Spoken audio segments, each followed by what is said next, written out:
This is BNN reporting to you live from our studios in Korha. I'm your host, Donnie Vermillion. Sven Paulson here, bringing you the latest and greatest news in the world of Blizzard. In today's show, we cover Starcraft II patch 1.1, player and tournament news, the endgame of Diablo III, and the cataclysm that is set to rock the world of Azeroth. Enough delays, let's get straight to the news.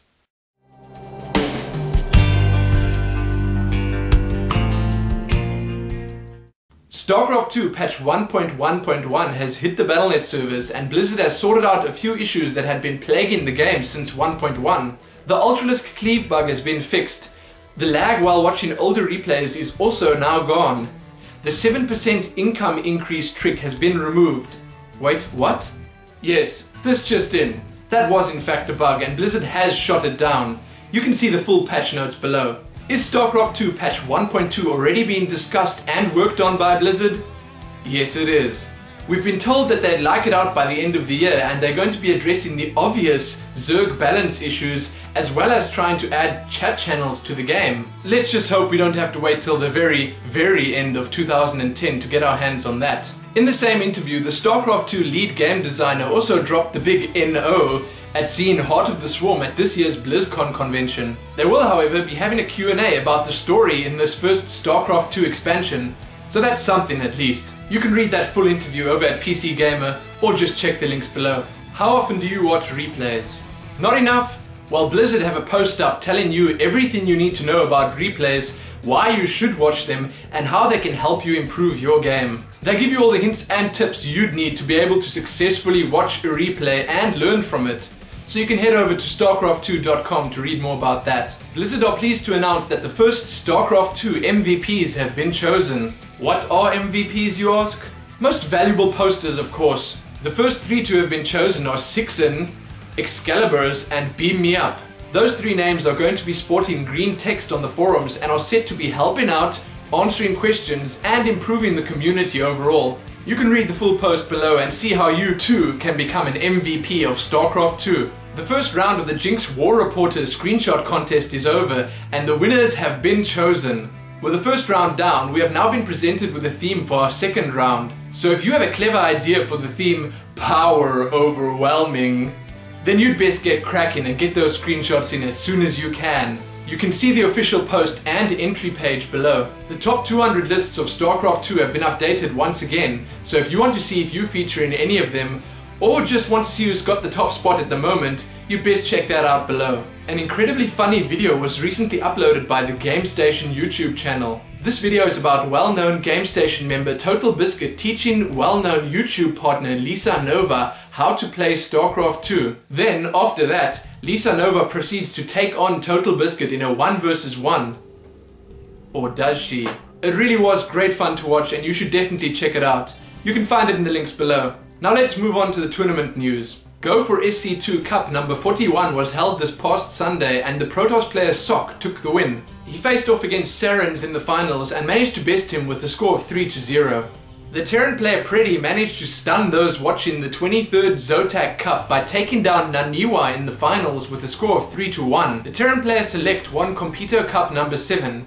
He managed to take down the Protoss player Sock in the finals with a score of 3-1. The Terran player Mers faced off against fellow Terran player Fuser in the finals of this past Friday's Craft Cup 7. Fuser was apparently no match for Mers and lost with a score of 0-3. The Terran player Nama took down the Zerg Lalush in the finals of the 12th Viking Cup that happened this past week with a score of 3-1. After 3 weeks on top of the Gosu Gamers King of the Hill, Huck has finally been dethroned by the Terran player Shu. He managed to make it look easy by beating the Protoss player with a score of 4-0.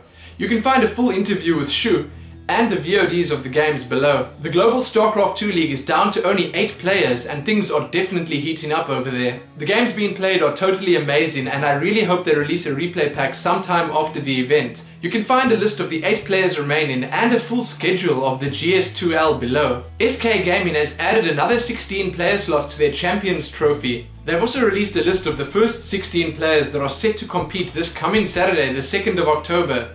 You can read more about the tournament and apply below. In just under 2 weeks, on the 8th of October, the American Championships for the IEM will take place in New York at Comic-Con. The groups for the event have been released and the top 2 players from each group will be moving through to single elimination brackets. You can see the groups and read more about the event below. Part 1 of the European IEM qualifications have been completed. You can find the results from that below.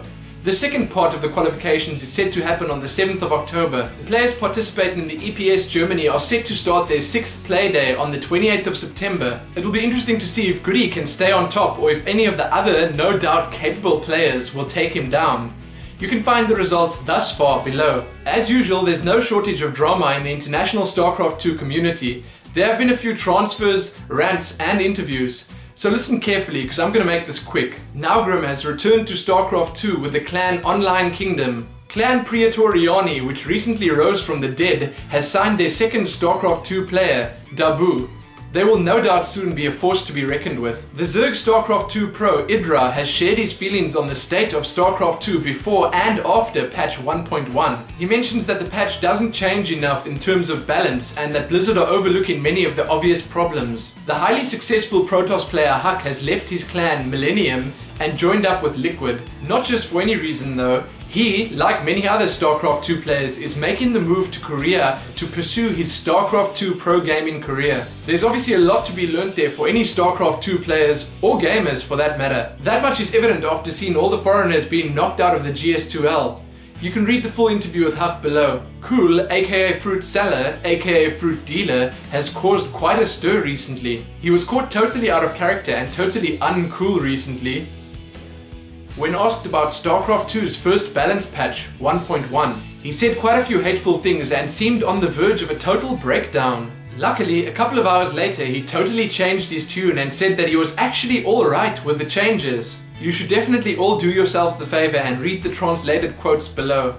Enjoy. Gosu Gamers have a nice interview up with Naniwa about choosing the Protoss race, getting good, and much more. There were obviously a lot more transfers and players recruited this week, and Mim has a nice little summary post up to help us out with that. So head on over to the Meteor Makers website or just check the links below for more on that. That's all we have for Starcraft news today. Let's head on over to Diablo news.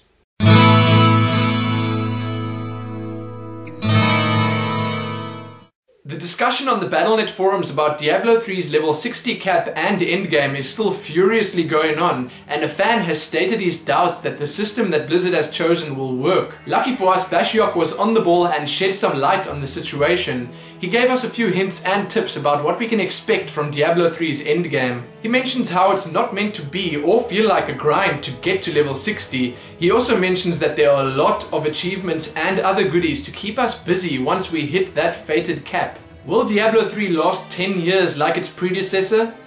Good question, and I think that's one that's pretty much impossible to answer right now. A fan recently tried to argue with Blizzard posters about the fact that Diablo 3 will have no replayability at all. Needless to say, the blue posters shot him down entirely. You can read the full rant below. Blizzard's Jay Wilson spoke to CVG about Diablo 3 sometime between Gamescom and now, and it seems they've been saving a few tidbits of information that we hadn't yet heard. He talks about how they create their games, the rules they apply, and the entire process they follow. One thing that he said was that Diablo 3 was going to be a more complete and deeper experience without being more complex. It seems like Blizzard definitely has the fans in mind when making their games, and no matter how you spin that, it can only be a good thing. You can read the full interview below. As usual, the Diablo 3 Twitter feed is spewing out tons of information, some of it useful, some of it interesting, and some of it just plain silly. Is Diablo 3 going to have a beta? It seems like Blizzard isn't ready to tell us anything about that just yet. But they did add a few smiley faces, if that makes it any better. A fan asked about the fact that you can only have 7 skills at a time in Diablo 3. A blue poster quickly responded by saying that you can only have 7 active skills. That does not include passives. Will we be seeing a paladin in Diablo 3? The Diablo Twitter feed thinks that's unlikely. Apparently you can build your characters up to be more supportive than offensive, thereby helping party members in multiplayer games. There are no ethereal items in Diablo 3 as there were in the Diablo 2 expansion. The character limit in Diablo 3 is set to be more than 10, but less than 50. You can read more about all those small pieces of news over at diablo.incgamers.com, diablofans.com or mitan.co.za. The official Diablo II ladder has been reset and players are no doubt already grinding away to be the first to hit that 99. A quote from Blizzard, "Ladder is about challenging yourself. So if you want to challenge yourself, you'd better hop onto those Diablo 2 servers and get leveling right away." That's all we have for you in Diablo news. Let's head on over to the Warcraft news.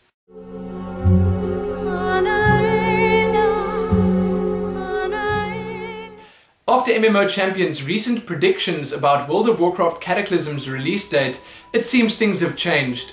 Slightly. They now rate that we will be seeing Cataclysm release in the first or second week of December. Keep in mind that this is not official news. They are quite confident, however, that we will be seeing a lot of changes on the live servers before then. What kind of changes, you ask? Well, the destruction and devastation caused by Deathwing to the old world, and then after that, the reinvention and rejuvenation of it. This may be slightly later than we first expected, but at least it's still in 2010.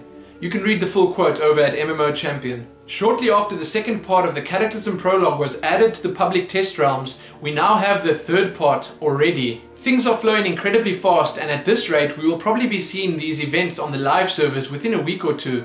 In this third part of the prologue, things are starting to get serious.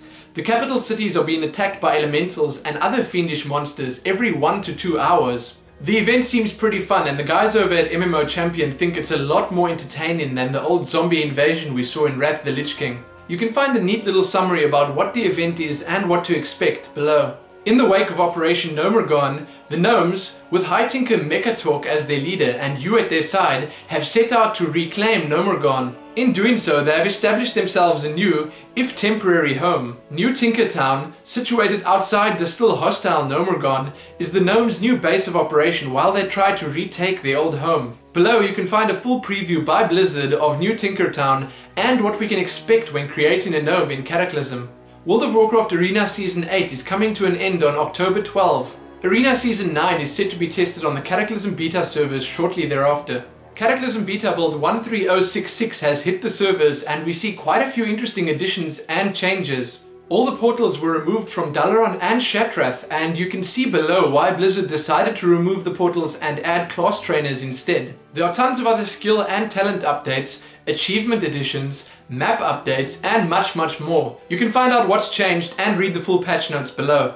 Seeing that I've been struggling to get my own Cataclysm videos out recently, I thought I'd throw in a bit of coverage here for my favourite and definitely the most entertaining World of Warcraft Cataclysm commentator, Total Biscuit. He's been doing a lot of great Cataclysm coverage recently, including a bunch of instance runs on normal and heroic. You can find all of those in the links below, and I urge you all to check them out. They are must-sees. In other Total Biscuit news, he was recently interviewed by wowgaming.dk. You can find the full interview below in English. That's all we have for you this week, and you heard it on BNN first. Now over to Kate Lockwell in the field. Ladies and gentlemen, this is... Unfortunate, we seem to be experiencing some technical difficulties. Tune in again next week for more from the Blizzard News Network. I'm Donny from Sven Paulsen, signing out. This is unacceptable. You weren't meant to play a video. If Emperor Megs finds out about this, you'll be dead. Dead! Is this camera still rolling?